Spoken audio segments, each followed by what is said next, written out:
सो ही guys आज हम explain करने वाले हैं वेब सीरीज मून नाइट के पूरे एपिसोड को, जो कि डिज्नी प्लस हॉटस्टार पर रिलीज हुई मार्वल की एक बहुत ही जबरदस्त वेब सीरीज है जिसे लोग बहुत पसंद भी कर रहे हैं और अब तक इसे IMDb पर 8.9 आउट ऑफ 10 की रेटिंग भी दे दी गई है। So guys without wasting your time let's get started. Steven grant AKA moon night रोजाना सुबह उठता है और सबसे पहले अपने पैरों में लगी जंजीरों को खोलता है और फिर डोर में लगे टेप को रिमूव करके अपने मॉम से फोन पर बातें करते हुए मछली को खाना देता है और फिर अपने काम पर निकल जाता है। स्टीवन एक म्यूजियम में काम करता था। म्यूजियम में ही काम करने वाली एक लड़की उसे लैग भी करती थी। वो स्टीवन से फ्राइडे की रात अकेले कबाब खाने जाने के लिए कहती है। स्टीवन अक्सर रात को घर जाते वक्त एक लिविंग स्टैचू से अपनी दिल की बात कहा करता था। वो उससे कहता है कि जब भी मैं सोता हूँ तो मेरी आँख किसी और अनजान जगह पर खुलती है, इसीलिए मैं सारी रात जागने की कोशिश करता हूँ। वो कहता है कुछ तो करना पड़ेगा वरना मेरी हरकतों और मेरे जंजीरों को देखकर पटी पटाई लड़की हाथ से निकल जाएगी। फिर वो अपने घर जाता है, दरवाजे के दरारों पर टेप लगाता है, बेड के नीचे रेत को गिराता है और पैरों में जंजीरों को बांधकर खुद को जगाए रखने के लिए पजल सॉल्व करता है और इजिप्शियन गॉड के बारे में पढ़ता है, लेकिन ना चाहते हुए भी फिर से उसकी आंख लग जाती है और जब उसकी आंख खुलती है तो वो किसी अनजान जगह पर टूटे हुए जबड़े के साथ उठता है। वहाँ उसे एक मिस्टीरियस आवाज सुनाई देती है। वो उससे कहता है दोबारा सो जाओ नामुराद। स्टीवन उस आवाज को सुनकर बहुत डर जाता है क्योंकि वो जो कोई भी था वो दिखाई नहीं दे रहा था। स्टीवन को बस उसकी आवाज ही सुनाई दे रही थी। फिर उसे अपने जेब में कुछ महसूस होता है और जब वो उसे बाहर निकालता है तो उसके पीछे Egyptian god of the moon Khonsu आ जाते हैं। मगर जैसे ही वो पीछे मुड़कर देखता है तो कुछ लोग उसके ऊपर गोलियां चलाने लगते हैं। वो वहाँ से बचकर भागते भागते एक शहर में पहुँच जाता है जहाँ वो आर्थर हैरो को देखता है। वो इजिप्शियन गॉड आर्मिट की पूजा करता था। हैरो अपने छड़ी और तराजू वाले टैटू से अच्छे बुरे लोगों की परख करके बुरे लोगों के आत्मा को इजिप्शियन गॉड आर्मिट को सर्व कर देता था। फिर उसकी नजर स्टीवन पर पड़ती है तो वो उसे कहता है कि मुझे स्कैरब दे दो। स्टीवन उसे हैरो को देना तो चाह रहा था लेकिन वो उसे दे नहीं पाता। वो रहस्यमयी आवाज उसे स्कैरब देने से मना कर रहा था और उसने उसके हाथों को फ्रीज भी कर दिया था, लेकिन पलक झपकते ही वो सारे लोग मारे जाते हैं। स्टीवन की शक्ल देखने लायक होती है क्योंकि उसे कुछ भी समझ नहीं आता कि आखिर यहाँ हुआ क्या था। फिर वही मिस्टीरियस आवाज उसे वहाँ से भागने को कहता है। स्टीवन एक वैन को लेकर वहाँ से भागता है, जिसके बाद हैरो के लोग उसके पीछे पड़ जाते हैं और एक बार फिर से पलक झपकते ही वो सारे के सारे लोग मारे जाते हैं। और तभी स्टीवन की नींद खुलती है तो वो चैन की सांस लेता है कि थैंक गॉड ये बस एक सपना था। फिर हमेशा की तरह स्टीवन अपने पैरों से जंजीरों को खोलता है, डोर से टेप को रिमूव करता है और तभी उसे अपनी डेट की याद आती है तो वो तैयार होकर रेस्टोरेंट चला जाता है। स्टीवन रेस्टोरेंट में बैठकर अपनी गर्लफ्रेंड का वेट करने लगता है। वो नहीं आती तो वो उसे कॉल करता है और कहता है मैं तुम्हारे साथ कबाब खाने के लिए यहाँ बेताब हो रहा हूँ। उसकी गर्लफ्रेंड कहती है कि मैं तो 2 दिन पहले अकेले ही खाकर चली आई। स्टीवन कहता है लेकिन बात आज यानी कि फ्राइडे की हुई थी, जिस पर उसकी गर्लफ्रेंड उससे कहती है कि तुम्हारा दिमाग खराब हो गया है, आज संडे है। और वो उससे कहती है कि अब से मुझे फोन मत करना। स्टीवन घर जाकर अपनी गर्लफ्रेंड के लिए खरीदे चॉकलेट को खाने लगता है और तभी उसे दीवार में एक सीक्रेट ड्रॉवर दिखाई देता है जहाँ से उसे एक की और एक मोबाइल फोन मिलता है। जब वो मोबाइल को ऑन करता है तो उसमें लैला नाम की एक लड़की के बहुत से मिस कॉल आए हुए थे और तभी एक बार फिर से लैला का कॉल आता है तो वो उससे पूछता है कि तुम कहाँ हो, तुम्हें हो क्या गया है मार्क। जिस पर स्टीवन कहता है कि मेरा नाम मार्क नहीं मैं स्टीवन हूँ। उसकी बातों को सुनकर लैला फोन काट देती है। फिर जब स्टीवन बाथरूम जाता है तो वहाँ उसे मिरर पर उसका ही रिफ्लेक्शन दिखाई देता है जो उससे बातें कर रहा था। वो उससे कहता है कि स्टीवन अपनी तलाश बंद करो। ये सब देखने के बाद बेचारा स्टीवन डर के मारे अपने ही घर से बाहर भाग जाता है, लेकिन उसे हर जगह Egyptian god of the moon Khonsu दिखाई देने लगते हैं। अगले दिन जब वो म्यूजियम में काम पर जाता है तो वो हैरो को वहाँ देखकर बहुत डर जाता है। वो कहता है कि ये सपनों वाले चचा तो सच में है। हैरो उसे कहता है कि मैं तुम्हारी मदद करना चाहता हूँ उस चीज से जिस चीज से तुम भाग रहे हो। और फिर वो स्टीवन के हाथों को पकड़कर उसके बीच में अपने तराजू की लकड़ी को डालकर हिलाता है, लेकिन उसकी तराजू के टैटू डगमगाने लगती है। आर्थर उसे देखकर हैरान हो जाता है और फिर स्टीवन अपने हाथों को छुड़ाकर वहाँ से भाग जाता है। लेकिन रात को जब स्टीवन म्यूजियम से अपने काम खत्म करके वापस जा रहा था तो उसे कुत्ते की भौंकने की आवाज सुनाई देती है। उसे लगता है कि कोई कुत्ता म्यूजियम में घुस आया है और तभी एक खतरनाक जैकल के जैसा दिखने वाला मॉन्स्टर उसके ऊपर हमला कर देता है और फिर उसे हैरो की आवाज सुनाई देती है। वो उससे कहता है कि स्टीवन मुझे वो स्कैरेब दे दो, बदले में मैं तुम्हारी जान बख्श दूंगा। लेकिन स्टीवन उससे बचने के लिए बाथरूम में जाकर छिप जाता है। वो बहुत डरा हुआ था और तभी बाथरूम के मिरर में स्टीवन को एक बार फिर से उसका रिफ्लेक्शन दिखाई देता है। वो उससे कहता है कि स्टीवन डरो मत, मेरे तरफ देखो, तुम बस अपने शरीर को मुझे सौंप दो वरना तुम मारे जाओगे। स्टीवन बहुत घबरा रहा था क्योंकि वो मॉन्स्टर दरवाजे को तोड़कर अंदर आने ही वाला था और अब उसके पास अपने रिफ्लेक्शन की बात मानने के अलावा कोई दूसरा उपाय भी नहीं बचा था। इसीलिए स्टीवन कहता है कि ठीक है, मेरे शरीर को ले लो। और फिर हम यहाँ पर देखते हैं कि स्टीवन अब मून नाइट में बदल चुका है। वो बाहर आकर हैरो के उस खूंखार कुत्ते की तरह दिखने वाले मॉन्स्टर को कुत्ते की मौत मार देता है। अगले दिन जब स्टीवन की नींद खुलती है तो वो बहुत डरा हुआ था और जब वो ऑफिस जाता है तो वहाँ के बाथरूम में काफी कुछ टूटी फूटी पड़ी थी। वो सिक्योरिटी गार्ड से पिछले रात का सीसीटीवी फुटेज दिखाने को कहता है और उससे कहता है कि सुनो, अब जो तुम्हें दिखने वाला है उसे तुम्हें तुम्हारी आंखों पर विश्वास नहीं होगा। लेकिन जब सिक्योरिटी गार्ड उसे सीसीटीवी फुटेज दिखाता है तो उसमें सिर्फ और सिर्फ स्टीवन ही ऊटपटांग हरकतें करते हुए दिखाई दे रहा था। उसमें वो मॉन्स्टर रिकॉर्ड ही नहीं हुआ था जिससे पिछली रात स्टीवन की लड़ाई हुई थी। जिसके बाद म्यूजियम में हुए नुकसान की वजह से म्यूजियम के अधिकारी स्टीवन को पागल समझकर काम से निकाल देते हैं। स्टीवन अगेन उस लिविंग स्टैचू के पास जाता है और कहता है मुझे मेरे फ्लैट में एक मोबाइल और एक की मिली थी। फिर स्टीवन उस की के लॉकर कंपनी में जाता है जिसकी वो चाबी थी। वो वहाँ रिसेप्शनिस्ट से पूछता है कि क्या आपके पास मार्क या फिर स्टीवन के नाम से कोई लॉकर है। वो गार्ड कहता है कि मैं आपको जानता हूँ मिस्टर मार्क। वो उसे उसके लॉकर के पास लेकर जाता है जहाँ उसे एक बैग में खूब सारे पैसे, एक गन और एक पासपोर्ट मिलता है। जब वो पासपोर्ट को खोलकर देखता है तो वो उसी का पासपोर्ट था, लेकिन उसके ऊपर उसका नाम मार्क लिखा हुआ था। बैग की अच्छे से तलाशी लेने के बाद उसे स्कैरेब भी मिलता है जिसके तलाश में हैरो उसके पीछे पड़ा था। स्टीवन उसे रियल में देखकर बहुत घबरा जाता है और जब स्टीवन उसके विंग के ऊपर प्रेस करता है तो वो ऊपर की तरफ उड़ने लगता है।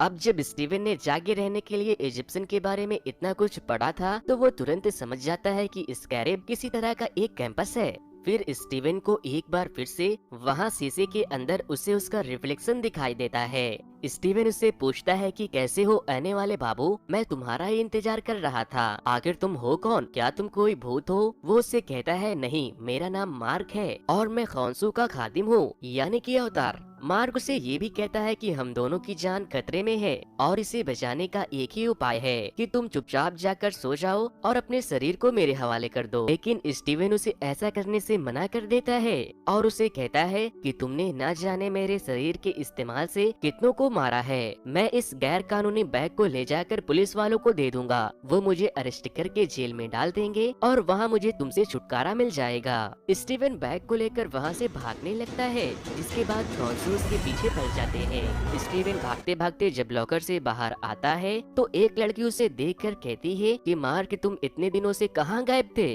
वो उसे अपने साथ लेकर जा रही होती है तो वो उससे पूछता है कि बहन जी आप कौन हो? वो उसे कहती है कि कमीने, मैं तुम्हारी बहन नहीं बीवी लीला हूँ। स्टीवन बड़ा कंफ्यूज हो जाता है और वो उसे कहता है कि अभी तो मेरी शादी भी नहीं हुई है। स्टीवन कहता है कि ठीक है, पहले आप मेरे घर चलो, वहाँ जाकर बातें करते हैं। घर आने के बाद लीला स्टीवन से कहती है कि मार्क, तुम्हें हो क्या गया है? तुम इतना नाटक क्यों कर रहे हो? स्टीवन लीला को अपने साथ हो रहे चीजों को बताना चाहता था, लेकिन मार्क उससे कहता है कि ऐसा मत करना वरना वो लोग लीला के पीछे पड़ जाएंगे। उसे इन सब चीजों के बारे में कुछ मत बताना। फिर लीला देखती है कि स्टीवन उससे कुछ छिपा रहा है। वो उसे धक्का देकर जबरदस्ती उसके बैग को चेक करती है तो उसे उसके अंदर स्कैरेब मिल जाता है। वो उससे कहती है कि मार्क, हम दोनों सालों से इसकी तलाश कर रहे थे और जब तुम्हें ये मिल गया तो तुमने इसे अकेले हथियाने के लिए अपने यादाश्त के भूलने का नाटक किया। स्टीवन कहता है कि नहीं, मैं कोई नाटक नहीं कर रहा, अगर तुम्हें ये चाहिए तो तुम इसे अपने पास रख लो, लेकिन मेरी बातों का यकीन करो, मेरा नाम स्टीवन है और मेरी जान को खतरा है और मेरी जान सिर्फ तुम ही बचा सकती हो। तभी स्टीवन का डोरबेल बजता है और स्टीवन देखता है कि दरवाजे पर पुलिस आई है। लीला तो छिप जाती है, लेकिन वो लोग स्टीवन को अपने साथ लेकर चले जाते हैं। वो पुलिस वाले स्टीवन को हैरो के पास लेकर जाते हैं, क्योंकि वो पुलिस वाले भी हैरो की तरह ही देवी आर्मिट की पूजा करते थे। हैरो स्टीवन को अपने साथ लेकर जाता है और मस्त सूप वो पिलाते हुए समझाता है कि बेटा देखो, बात दरअसल ये है कि मैं भी खौंसू का अवतार रह चुका हूँ, लेकिन वो सजा उसे देता है जो गुनाह करता है, लेकिन आर्मिट सजा उन्हें देती है जो गुनाह करने वाले होते हैं। इस बात को जरा सोचो, जब दुनिया में कोई गुनाह होने से पहले ही खत्म हो जाएगी तो दुनिया कितनी खूबसूरत बन जाएगी। इसीलिए तुम मुझे वो स्कैरब दे दो ताकि मैं आर्मिट को वापस से जिंदा कर सकूं और फिर हम मिलकर नई दुनिया को बनाएंगे। स्टीवन कहता है कि क्या एक मगरमच्छ की तरह दिखने वाले देवी के ऊपर भरोसा करना ठीक होगा? क्या तुमने बंदर और मगरमच्छ की बीवी की कहानी नहीं सुनी? वो मगरमच्छ दिल खाना चाहती थी, वो भी बेचारे उस भोले बंदर का। वहाँ मौजूद सारे लोग हैरो के लिए काम किया करते थे और वो लोग स्टीवन को मारने ही वाले थे कि तभी लीला वहाँ आती है और स्टीवन को अपने साथ लेकर भाग जाती है। हैरो अपने जादू से एक बार फिर से अपने मॉन्स्टर को उसके पीछे लगा देता है। लीला उससे कहती है कि जल्दी उस सूट को पहनो। स्टीवन कहता है कि कौन सा सूट? लीला उससे कहती है कि तुम स्टीवन नहीं, तुम मार्क हो और तुम्हारे पास सुपर हीरो के जैसा दिखने वाला एक सूट है। मार्क भी मिरर के अंदर से उससे कह रहा होता है कि स्टीवन, शरीर मुझे सौंप दो वरना मारे जाओगे। लेकिन स्टीवन बहुत ज्यादा घबरा रहा था, जिसके बाद वो बचने के लिए बिल्डिंग से छलांग लगा देता है और जब वो नीचे गिरता है तो उसके पास स्टीवन की वर्जन वाली सूट आ जाती है। अपने शरीर पर सूट को देखकर स्टीवन बहुत खुश होता है, लेकिन वो बहुत बेवकूफी कर रहा था और वो मॉन्स्टर स्टीवन की खूब कुटाई कर रहा था। जिसके बाद मार्क उससे कहता है कि जिस्म मुझे सौंप दो वरना मारे जाओगे, और फिर स्टीवन के हाँ बोलते ही हमें मून नाइट का मार्क वाला वर्जन देखने को मिलता है। मार्क के आते ही वो उस मॉन्स्टर की जमकर कुटाई करता है एंड एट द एंड वो उसे मारकर अपने वेपन्स को ले लेता है। लेकिन लड़ाई के दौरान स्टीवन के हाथों से वो स्कैरब नीचे गिर गया था, जिसे हैरो ले लेता है। स्टीवन मार्क से कहता है कि काम खत्म हो गया है, अब मुझे मेरा शरीर लौटा दो, लेकिन मार्क उससे कहता है कि नहीं, तुम्हारे वजह से पहले ही बहुत गड़बड़ हो चुका है, अब तुम आईने के आयाम में ही कैद रहोगे। जिसके बाद मार्क स्टीवन से कहता है तुम एक बहुत बुरे इंसान हो, तुमने न जाने कितनों को मारा है और मेरे शरीर से न जाने और कितनों को मारोगे, और तो और तुमने अपनी बीवी तक को छोड़ दिया। जिसके बाद मार्क गुस्से में आकर उस मिरर को तोड़ देता है। फिर हम देखते हैं कि खौंसू मार्क पर बहुत गुस्सा करते हैं। वो उससे कहता है कि स्कैरब हैरो ले गया है। मार्क कहता है कि अब मुझसे ये काम नहीं होगा, जिस पर वो कहता है कि अगर तुमने नहीं किया तो मेरे नए खादिम से तुम्हें इतराज होगा, क्योंकि वो तुम्हारी बीवी है। जिसके बाद मार्क कहता है कि अब आगे क्या करना होगा। अब नेक्स्ट सीन में हम देखते हैं कि मार्क इजिप्ट पहुंच गया है और लीला भी फेक पासपोर्ट बनवाकर इजिप्ट पहुंच जाती है और हैरो उस स्कैरब के मदद से आर्मिट के मकबरे का पता लगाकर उसकी खुदाई करना शुरू करवा देता है। मार्क हैरो का पता लगाने के लिए उसके कुछ आदमियों को पकड़कर उसकी खूब पिटाई करता है और उसे पहाड़ी के नीचे खाई में फेंकने की धमकी देने लगता है, लेकिन वो आर्मिट का नाम लेकर खुद ही खुद की रस्सी काट कर सुसाइड कर लेता है। फिर मार्क खोंसू से पूछता है कि अब हम हैरो को कैसे रोकेंगे, क्या तुम्हारे पास कोई आइडिया है? खोंसू कहता है कि एक आइडिया है, पर वो बहुत खतरनाक है। जिसके बाद खोंसू चांद पर ग्रहण लगाकर बाकी के इजिप्शियन गॉड के अवतारों के साथ पिरामिड के अंदर सुनवाई बुलवाता है, जिस वजह से आर्मिट के अवतार हैरो को भी वहाँ जाना पड़ता है। इजिप्शियन गॉड ओसाइरिस बोलते हैं कि बताओ तुमने हमें यहाँ क्यों बुलाया है, जिस पर वो कहता है कि आप हैरो को रोके और उसे सजा दे, क्योंकि वो आर्मिट को जिंदा करने वाला है। जिसके बाद वो लोग उससे सबूत मांगते हैं और उसके सबूत ना देने पर ओसाइरिस उसे धमकी देते हैं कि अगर तुमने दोबारा आसमान के साथ छेड़छाड़ किया तो हम लोग तुम्हें पत्थर में कैद कर देंगे। और फिर वो लोग हैरो को छोड़ देते हैं और फिर मार्क भी वहाँ से जाने लगता है। लेकिन जब मार्क वहाँ से जा रहा था, तभी प्यार की देवी हेटसोल उसे कोने में ले जाकर बताती है कि अगर तुम्हें लगता है कि हैरो आर्मिड को जिंदा करने वाला है, तो उसकी मूर्ति के पास तुम्हें उससे पहले पहुंचना होगा। लेकिन सैनफू नाम के एक सिपाही के अलावा ये कोई नहीं जानता कि उसे कहाँ दफनाया गया है, और सैनफू के ताबूत को चुराकर किसी ने काले बाजार में बेच दिया है। इसीलिए अगर तुम्हें सैनफू मिल गया तो तुम्हें आर्मिड भी मिल जाएगी। मार्क ताबूत की तलाश में मिस्र के सड़कों पर घूम रहा था, और तभी लीला वहाँ आ जाती है और कहती है, मैं जानती हूँ कि वो ताबूत कहाँ मिलेगा। मार्क उसके ऊपर बहुत गुस्सा करता है, क्योंकि वो उसके जान को खतरे में नहीं डालना चाहता था। लेकिन लीला कहती है कि मेरे अलावा तुम्हें कोई वहाँ तक नहीं पहुँचा सकता। वो उसे अपने साथ अपने पुराने बॉयफ्रेंड मोगाट के पास लेकर जाती है, जो पुरानी चीजों को कलेक्ट करने का शौक रखता था, और उसने ही सैनफू के ताबूत को अपने पास रखा था। मार्क उस ताबूत को देखने के बहाने उसके करीब जाता है। मार्क को कुछ समझ नहीं आता, जिसके बाद स्टीवन उस ताबूत के ऊपर के रहस्य को सुलझाने में मार्क की मदद करता है। लेकिन तभी हैरो भी वहाँ आ जाता है, और वो अपने जादू से उस मम्मी को डिस्ट्रॉय कर देता है। जिसके बाद मार्क मून नाइट में बदलकर सबकी खूब पिटाई करता है। लेकिन वो लोग भी मून नाइट के अंदर बहुत से नुकीले भाले घुसा देते हैं, और तभी बोगाट लीला को मारने वाला था, लेकिन वक्त रहते मून नाइट उसे मारकर लीला को बचा लेता है। वो लोग उस मैप के जले हुए टुकड़ों को लेकर वहाँ से चले जाते हैं, जहाँ स्टीवन उस मैप के रहस्य को सॉल्व करके उस नक्शे को समझने में कामयाब हो जाता है। लेकिन स्टीवन कहता है कि इसके नक्षत्र 2000 साल पहले बनाए गए थे, और तारे अपनी जगह बदलते हैं। इसे समझने के लिए 2000 साल पीछे जाना होगा। जिसके बाद खॉन्सू स्टीवन से कहते हैं कि जब बाकी के गॉड मुझे पत्थर में कैद कर देंगे, तो मार्क से कहना कि वो मुझे आकर छुड़ाए। और फिर खॉन्सू अपने ताकत से पूरे आसमान को 2000 साल पीछे कर देते हैं, जिस वजह से सारे तारे तेजी से अपनी जगह बदलने लगते हैं, और लीला उस स्टार के नक्षत्र से उस जगह की लोकेशन को फाइंड कर लेती है। अब जब खॉन्सू ने फिर से आसमान के साथ छेड़छाड़ किया था, तो ओसाइरिस बाकी के सारे इजिप्शियन देवताओं के साथ मिलकर खॉन्सू को पत्थर में कैद कर देते हैं। फिर अगले दिन स्टीवन और लीला मिलकर आर्मिड के मकबरे की तरफ निकल जाते हैं। मार्क कहता है कि स्टीवन देखो, जिसमें मुझे सौंप दो, क्योंकि तुम हैरो का सामना नहीं कर सकते। लेकिन स्टीवन मानने को तैयार नहीं होता। फिर वो लोग जब मकबरे के पास पहुंचते हैं, तो हैरो के सारे लोग अंदर जा चुके थे। वो लोग उस जगह से अपने जरूरत के हिसाब से चीजों को इकट्ठा कर रहे थे। मार्क एक बार फिर से स्टीवन से कहता है कि जिसमें मुझे सौंप दो, क्योंकि तुम अकेले इन चीजों को नहीं संभाल सकते। स्टीवन कहता है कि मैं अकेला कहाँ हूँ। मार्क गुस्से में आकर कहता है, ओए आशिक कहीं के, क्या तुम्हें मेरी बीवी से इश्क हो गया है? स्टीवन अंदर मकबरे में जाने के लिए बहुत एक्साइटेड हो रहा था, और तभी लीला उसे कहती है कि तुम्हारे अंदर से मार्क की खुशबू आ रही है, और फिर वो दोनों एक दूसरे को किस कर लेते हैं। जिसके बाद मार्क स्टीवन को एक जोरदार पंच मारता है। वो लोग अंदर मकबरे की तलाशी ले रहे थे, जो कि एक बहुत ही कमाल की जगह थी, और वो एक भूल भुलैया भी थी। लेकिन स्टीवन ने ऑलमोस्ट इजिप्शियन के आर्कियोलॉजिस्ट की सारी किताबें पढ़ रखी थी, इसीलिए उसे ओसाइरिस की आंख दिखाई देती है, जिसके जरिए वो लोग आगे बढ़ते हैं। वो लोग आगे बढ़ ही रहे थे कि वहाँ एक बहुत ही खतरनाक मॉन्स्टर आ जाता है, और वो उन लोगों के ऊपर अटैक कर देता है। लेकिन स्टीवन उसके ऊपर एक बड़े से रेक को गिराकर वहाँ से भाग जाता है। वो दोनों घबराकर बिछड़ जाते हैं, और वो मॉन्स्टर लीला के पीछे पड़ जाता है। वो लीला को अपनी तरफ खींच लेता है। लीला किसी तरह उसे खुद को छुड़ा लेती है, लेकिन वो मॉन्स्टर एक बार फिर से उसके ऊपर अटैक कर देता है। जिसके बाद लीला उसे जलाकर नीचे खाई में फेंक देती है। लेकिन तभी खाई के दूसरे तरफ से हैरो लीला को देख लेता है, और वो उसे बताता है कि क्या तुम्हें पता है कि तुम्हारे पिता को मार्क ने मारा था।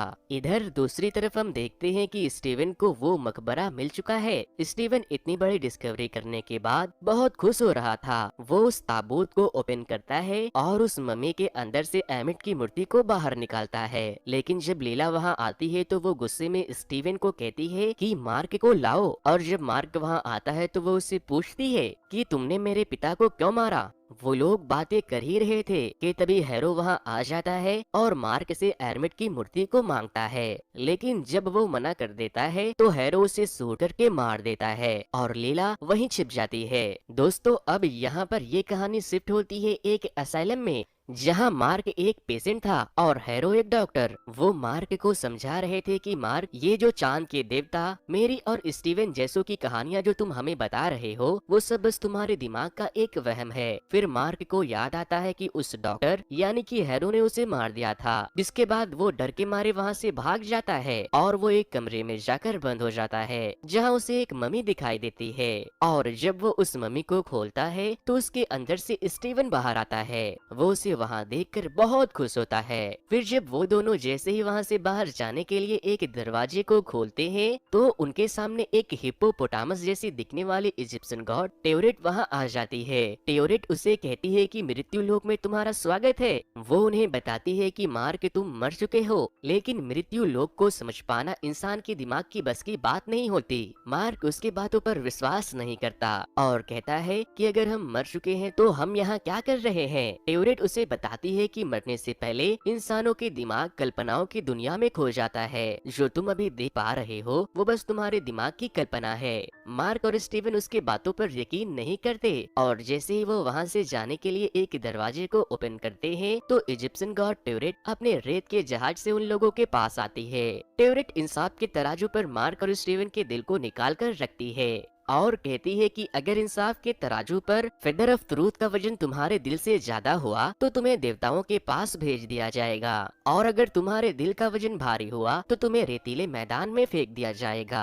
लेकिन वो तराजू डगमगाने लगता है, जिसके बाद टेओरेट उससे कहती है कि तुमने जरूर कुछ ऐसे काम भी किए हैं जो तुम्हारे यादों से पूरी तरह मिट चुकी है, इसीलिए अब तुम्हें वापस से अंदर जाकर अपनी भूली भटकी यादों को ढूंढना होगा, जिससे ये तराजू तुम्हें सही से परख सके। वो दोनों जब उस दरवाजे को खोलते हैं तो वो वापस से उसी असाइलम में पहुंच जाते हैं। मार्क और स्टीवन एक दूसरे के यादों को देखने चले जाते हैं, जहां स्टीवन उन सभी लोगों को देखता है जिसे मार्क ने मार दिया था। स्टीवन मार्क से कहता है, तुमने इतने लोगों को क्यों मारा? जिस पर वो कहता है कि मैं सिर्फ उसी को मारता हूँ जो गुनाह करते हैं। फिर स्टीवन को एक बच्चा दिखाई देता है तो वो उसके पीछे चला जाता है, जहाँ उसे ये पता चलता है कि मार्क और उसका भाई रोरो एक गुफा में खेलने जाते हैं तो बारिश शुरू हो जाती है और गुफा में पानी भर जाने के कारण उसका भाई रोरो वहीं डूबकर मर जाता है। लेकिन मार्क वहां से जिंदा लौट आता है, जिसके बाद से मार्क की मॉम उसे रोरो के मौत का जिम्मेदार मानने लगती है और वो उसे खूब टॉर्चर भी करने लगती है। अब सीन शिफ्ट होती है इजिप्ट में, जहां पर हमें उस वक्त का सीन दिखाया जाता है जहां पर मार्क इजिप्ट में कुछ कीमती सामान के तलाश में खुदाई कर रहा था। लेकिन तभी वहां पर कुछ आतंकवादियों ने हमला कर दिया, जिससे बहुत से लोग मारे गए, जिसमें लीला के पिता आर्कियोलॉजिस्ट अब्दुल्ला भी शामिल थे। फिर हमें एक इजिप्शियन टेम्पल दिखाई देता है जहाँ स्टीवन बहुत ही बुरी तरह से घायल अपने दर्द से आजादी के लिए खुद को खत्म करने वाला था। तभी पीछे से उसे एक आवाज सुनाई देती है और वो उससे कहती है कि क्या तुम्हारी जिंदगी की बस इतनी ही कीमत है? मैं तुम्हारी जान बचा सकता हूँ, लेकिन बदले में तुम्हें मेरा खादिम बनना होगा और रातों के मुसाफिर पर होने वाले जुल्म से उन्हें बचाना होगा। जिसके बाद मार्क कहता है, ठीक है, मैं तैयार हूँ, और फिर उसके अंदर मून नाइट की पावर आ जाती है और वो बन जाता है मून नाइट। जिसके बाद से Marc god of the moon Khonsu का अवतार बन गया था और उसके लिए काम भी कर रहा था। स्टीवन और मार्क ये सब देखने के बाद वहाँ से निकल जाते हैं और वापस से मृत्यु लोक के जहाज पर पहुँच जाते हैं।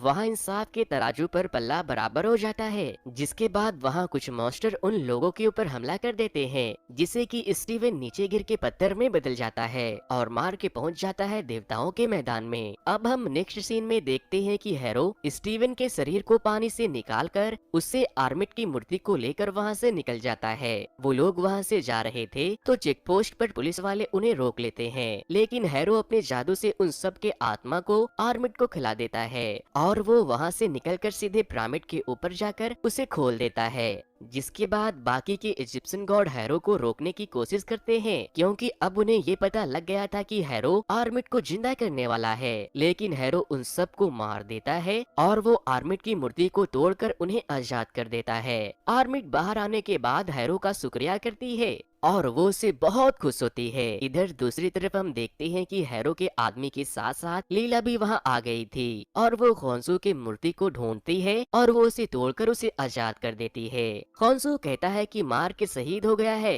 क्या तुम मेरी खादिम बनकर अंधेरे की मुसाफिरों की हिफाजत करोगी? वो बोलती है कि नहीं, मैं तुम्हारी गुलामी नहीं करूंगी। जिसके बाद खोंसू आर्मिट से लड़ने चला जाता है। आर्मिट खोंसू की खूब कुटाई करती है। इधर दूसरी तरफ हम देखते हैं कि मार्क सुकून के मैदान में पहुंच गया था, लेकिन वो स्टीवन को वहां अकेले नहीं छोड़ सकता था, इसीलिए वो उसे बचाने चला जाता है। लेकिन स्टीवन के साथ साथ अब मार्क भी पत्थर में बदलने लगता है। तभी वहां से एक दरवाजा खुलता है और वो दोनों नॉर्मल होने लगते हैं। जिसके बाद ट्यूरेट अपने जहाज से वहां आती है और कहती है, ओसेरिस तुम दोनों से बहुत खुश हुए और अब तुम्हें वापस से पृथ्वी लोक में जाकर एक काम को पूरा करना होगा। फिर हम देखते हैं कि मार्क के शरीर से वो बुलेट्स बाहर निकल आते हैं और एक बार फिर से वो बन जाता है मून नाइट। मार्क के जिंदा होते ही खोंसू से मिलने आता है और खोंसू उसे बताता है कि आर्मिट रिहा हो गई है, मुझे तुम्हारी मदद चाहिए। जिस पर स्टीवन कहता है कि हम तुम्हारी मदद तो जरूर करेंगे, लेकिन उससे पहले तुम्हें हमें एक वादा करना होगा कि काम खत्म होते ही तुम हमें आजाद कर दोगे। इधर लेला ओसेरिस के अवतार से बातें कर रही थी, क्योंकि उसमें अभी भी थोड़ी जान बाकी थी। वो उसे बताता है कि आर्मिट को अब बस एक अवतार ही रोक सकता है। उसके मरते ही वो हिप्पोपोटामस वाली देवता टेवरेट लीला को अपना अवतार बना लेती है। हैरो अपने शक्ति से सारे गुनाह किए और गुनाह करने वालों को सजा दे रहा था और उसके आत्मा को आर्मिट को खिला रहा था। तभी मून नाइट वहाँ आ जाता है। हैरो और मून नाइट की खूब लड़ाई होती है। इधर दूसरी तरफ खोंसू और आर्मिट की लड़ाई हो रही थी। आर्मिट कहती है कि हम दोनों ही गुनाह करने वालों को सजा देते हैं, बस फर्क सिर्फ इतना है कि तुम गुनाह करने के बाद सजा देते हो और मैं गुनाह करने से पहले, क्यों ना हम दोनों एक हो जाएं। आर्मिट खोंसू को खूब मारती है और इधर हैरो भी मून नाइट को मार रहा था, लेकिन तभी लैला वहाँ आकर स्टीवन की हैरो से लड़ने में उसकी मदद करती है। अब लैला भी टेवरेट की एक अवतार बन चुकी थी, जिसके बाद उसके पास भी बहुत से पावर। एक तरफ खोंसू और आर्मिट लड़ रहे थे तो दूसरी तरफ मून नाइट, लीला और हैरो लड़ाई टक्कर की होती है। लेकिन तभी पलक झपकते ही मून नाइट हैरो को हरा देता है, लेकिन आर्मिट अभी भी मून नाइट को मार रही थी। जिसके बाद मार्क और लीला पिरामिड के अंदर जाकर जादुई मंत्र को पढ़ते हैं और आर्मिट को हैरो में कैद कर देते हैं। खोंसू मार्क को हैरो को मारने को कहता है, लेकिन वो कहता है नहीं, अगर मैंने ऐसा किया तो तुम में और आर्मिट में कोई फर्क नहीं रह जाएगा। फिर स्टीवन खोंसू से उन्हें आजाद करने को कहता है और खोंसू उसे आजाद कर देता है। दोस्तों, मूवी के पोस्ट क्रेडिट सीन में हम देखते हैं कि खोंसू मस्त एक रोल्स रॉयस में हैरो के साथ जा रहा था और वो अपने एक नए अवतार के जरिए हैरो को मार देता है। तो दोस्तों, इसी के साथ ये वेब सीरीज यहीं पर खत्म हो जाती है।